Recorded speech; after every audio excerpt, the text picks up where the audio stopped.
sapagkat kailangang malaman ng taong bayan ano po ang mga dahilan.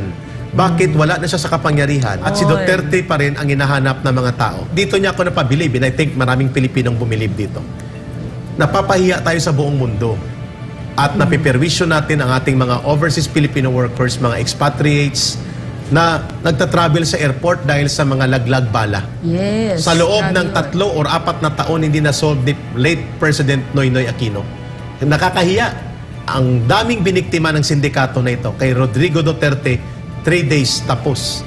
Tigil ang laglag bala, hindi na nakabalik hanggang ngayon. Where can you find that kind of leadership? Number 2, nang sinabi niya na talagang magiging matiwasay ang mga barangay iskinita at wala nang maghahari-arian ng mga maton at drogista sa mga barangay at ligtas na makakalakad ang mga mamamayang sumusunod sa batas. Ginawa talaga niya ng totoo. Oh, may mga nangyaring namatay. May mga nagreklamo. May mga namatay din na pulis. But there are the courts that you can go and complain. Yeah. Yes. Pero overall, automatic in a matter of 3 months na umupo siya. First 3 months niya, 68% ang ibinagsak ng National Crime Index. Yes. Nationwide. Lalo na ang rape, ang homicide, murder, and robbery. So, ibig sabihin, natakot ang mga kriminal talaga sa kanya. At sa aking pamilya, 7 sa mga pinsan ko ang tumino at iniwan ang droga at sila ay naging matinong mamamayan dahil naging presidente ang isang Rodrigo Duterte. Dahil ba sa takot? Fear factor. Fear factor. Yan, And dali na respect natin yan. sa batas. Okay. Dali na natin yung ganyan talakayin sa fear factor, no? Kung saan, ayun naging pahayag ni VACC Boy Evangelista na parang nawawala na ng takot ang mga kriminal. Nakikita naman natin na sunod-sunod. Eric, for example, balikan ko lang yung sa nangyayari sa ating airport. Alam mo ba na maraming nagre-reklamo sa customs? Oh, grabe. Yung Oh, balikbayan sa boxes. Yung Binubutas. diba, kumain ng... Yung balikbayan boxes ka, Eric. Officer? Ngayon, maraming Yung nagre-reklamo pero naglulog ng wala. pera, Frank, na Chocolate dollars. daw, sabi. Oo.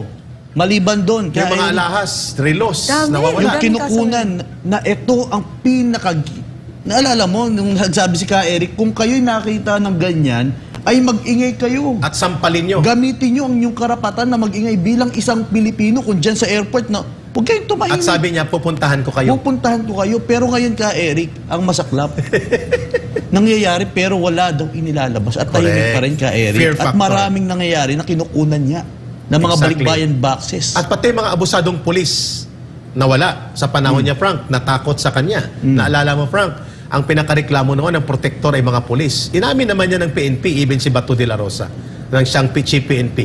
But under his leadership, yung mga tiwaling pulis at mga involved sa droga, Frank, ubos, tanggal, alis, at tumiklop. Yes. At sana hindi na makabalik. Sana. Ang bilibid. Yes. Lahat na yan, ang mga malaking Chinese drug lords dyan, ay inisa-isa yan at pinaghihiwalay at pinutol ang kanilang sungay na dati na mayagpag sa panahon ni Laila de Lima ng siyang DOJ Secretary. Ang isa pang nagugustuhan ng taong bayan, Miss Ina, bago tayo lumipat sa isa pang mahalagang talakayan, sa seryoso na looming impact in effect ng El Nino at jeepney phase-out at anong dapat ihanda natin, ito pa, si Rodrigo Duterte ng siyang presidente po. At nang sinabi niya na lumapit sa kanya ang mga nandaraya sa buwis, we will mention Mighty. Yes. Mighty Tobacco. Sapagkat ito, Frank, open knowledge ito, news ito. At nakikipag-ariglo sila noon sa kanilang tax delinquency na dinaya ang buwis at iba pa, mga kaso sa smuggling. Si Rodrigo Duterte ang nagpatupad na bayaran nila ng bilyon-bilyon ang kanilang buwis at in spite of the attempt na siya ay i-bribe. Hindi lumusot. Even ang PAL, if I'm Even not ang Philippine Airlines, sa kanilang paggamit nila, ginoong lusyutan ng kanilang kakulangan sa buwis at mga pagbabayad sa revenue sa gobyerno, sa Terminal 3, nagbayad ng buwis. Dahil lamang Billion din. tinawagan sila at pinaabutan na gusto ng presidente na magbayad kayo ng inyong mga utang, otherwise i-take over ang Terminal 3 na yan at matitigil ang inyong operation. Ano pa? Nang mag-attempt na magpatupad ng paniningil sa buwis, sa metro ng tubig, more than 12 pesos dahil nanalo daw sila sa International Trade Arbitration Court sa Singapore.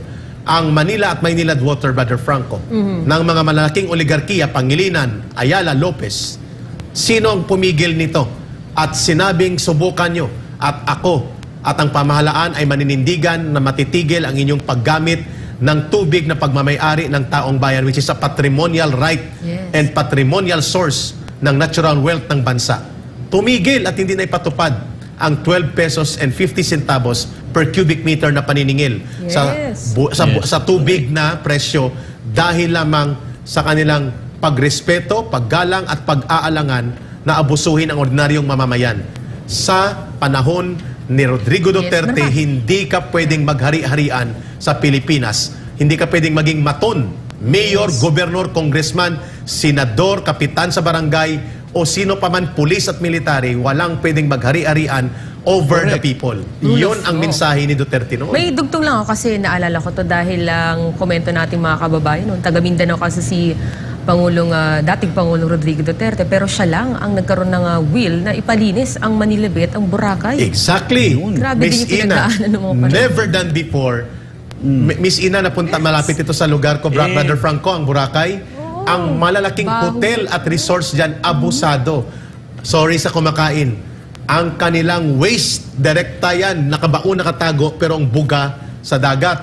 Sino nagpasarado para sila ay tumuwid ang mga kanilang illegal construction at illegal na mga disposal ng mga dumi ng kanilang negosyo? Rodrigo Duterte lang ang gumawa niyan. Yes. Actually, gusto lang may dagdag ka, Eric. Siyempre, kahapon, even nung Pasko, yung pinagawang pinaayos na Manila Bay ay dinagsa ng maraming nating kababayan. Na dati siya ay pinupunasan na walang saysay daw. Oo.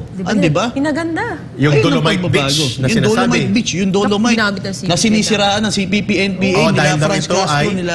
yan, mga solsolero Gusto at kasi nila yung mga madudumi, di ba? tama, dugyot. Gusto ko lang din Dugyot isingit eh. dito ka, Erica. Ito, maganda rin na nabanggit dito ni sa ating mga Sige, sa chat go. box si Miss Eddie Baby Pink Roslyn yan. PRRD increased the salary of teachers and Yes. soldiers Nurses and pa. policemen. Nurses pa. And nurses pa. From 7,000 and 8,000 range, naging 16,000 to And I think 18,000. yung buong Laki, government diba? employees natin, di ba? Meron tranche yun eh. Sa kanya. Pinalaki ka, Eric, di ba?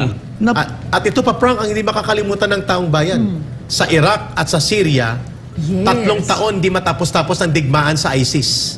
Sa Marawi, 4 na buwan tinapos ni Rodrigo Duterte at ng pamahalaan. Dami talaga. Believe at saludo ang malalaking bansa na natapos natin ng mauti ISIS at DI Daula Islamiyah na mga pagkilos sa digmaan sa Marawi at na-handle ng maayos at na ipakita ni Rodrigo Duterte na alam niyo kung saan nangyari ito, Brother Frank? Nasa Moscow siya. Nang nilusob ang Marawi ng ISIS Mauti Group.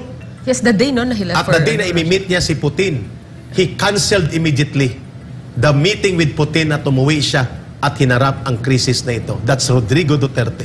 The Yan. kind of decisive leadership na hinahanap ng mamamayang Pilipino. Of course, hindi siya santo. Yes. Hindi siya santo papa. Hindi siya Diyos para hindi siya magkamali. But for all, the overall assessment impact ng kanyang pagiging Pangulo, that kind of political leadership, lalo na sa CPP, NPA, NDF, Yun ang paborito ng part. iyon. Ilang porsyento ba ang dumapa ng NPA? 80% ng bumaba siya, lugmok ang NPA at ang kanilang naghihingalong kilusan ay hindi na makahinga, ngayon lang nagre-recover dahil sa kanilang unholy alliance with the Speaker of the House at nagagamit nila ang lower house sa Kongreso para magmaniobra. Under the time of Rodrigo Duterte, ang kanilang bogus at peke na peace talks hindi naka-take off. Teka lang, Ka Eric, mayroong napansin kababayan natin dito. Sabi niya, bakit parang year-ender to ni Pangulong Duterte? Ay, hindi natin maiiwasan po sapagkat kailangang malaman ng taong bayan ano po ang mga dahilan. Bakit wala na siya sa kapangyarihan Yun. at si Duterte pa rin ang hinahanap ng mga tao.